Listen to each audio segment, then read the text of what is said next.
মেধা পাটকার নর্মদা বাঁচাও আন্দোলনের নেত্রী, তিনি বলেছেন ফারাক্কা থাকলে সবচেয়ে বড় এর মানে আলটিমেট বিরূপ প্রতিক্রিয়া পড়বে, খারাপ প্রভাব পড়বে ভারতের উপরে, এটা ভেঙে ফেলা দরকার।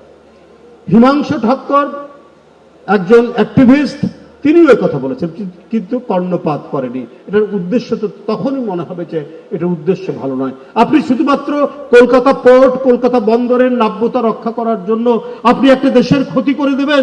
এই দেশকে নাকি আপনারা বন্ধু মনে করেন, এই দেশের স্বাধীনতা যুদ্ধে নাকি আপনারা অবদান রেখেছেন, এটা সত্যি কথা, কিন্তু আপনাদের অন্তরে তো তাহলে প্রকৃত ভালোবাসা, প্রকৃত বন্ধুত্ব ছিল না, যে 3 বছর 3.5 বছর যেতে না যেতেই আপনারা গঙ্গার উপর একটা বাঁধ দিয়ে দিলেন, যে বাঁধে আমাদের ভয়ঙ্কর রকমের পরিবেশগত ইকোলজিক্যাল যে বিরূপ জীবন অবাক না করলে কে করবে? 28% মিল্ক ফ্যাটের অবাক করার সাথে ফ্রেশ মিল্ক পাউডার। জীবন অবাক করুক প্রতিদিন। ক্রিয়া হবে, যেটা আমাদের ইয়েরা এখানে বলেছেন, যারা আজকে আলোচক ছিলেন তারা খুব সুন্দর করে বলেছেন। আমাদের একদিকে লবণাক্ততা বাড়ছে, আমরা তো নিজে ওই অঞ্চলের, রাজশাহী অঞ্চলের লোক, আমরা দেখেছি।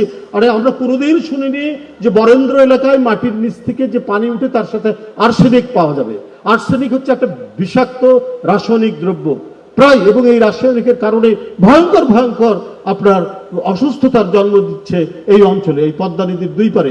একদিকে কুষ্টিয়া, যশোর এই অঞ্চল, আরেকদিকে হচ্ছে এর যে পূর্ব পাড়, এই রাজশাহী, রংপুর, পাবনা, সিরাজগঞ্জ এই অঞ্চলে ভয়ঙ্কর পরিস্থিতি তৈরি হচ্ছে। বৈচিত্র্য, সেটাকে আপনারা মানে ধ্বংস করে দিবেন।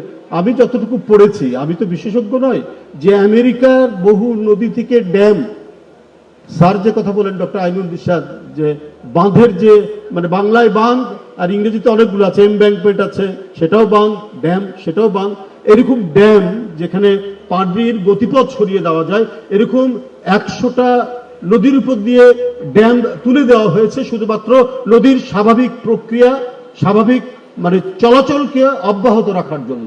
আমেরিকাই করেছে।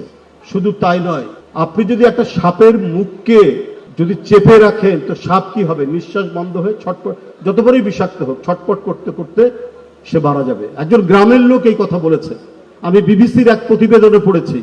সে বলছে যে ঠিক তেমনি ভাবে নদীর আপনার মুখ যদি বন্ধ করে দেন, গতিপথ যদি বন্ধ করে দেন, এটাকে ডাইভার্ট করেন, তাহলে নদীটা মরে যাবে আলটিমেটলি, তাতে কারো কোনো লাভ হবে না, ভারতেরও লাভ হবে না। জীবন অবাক না করলে কে করবে? 28% মিল্ক ফ্যাটের অবাক করার সাথে ফ্রেশ মিল্ক পাউডার। জীবন অবাক করুক প্রতিদিন।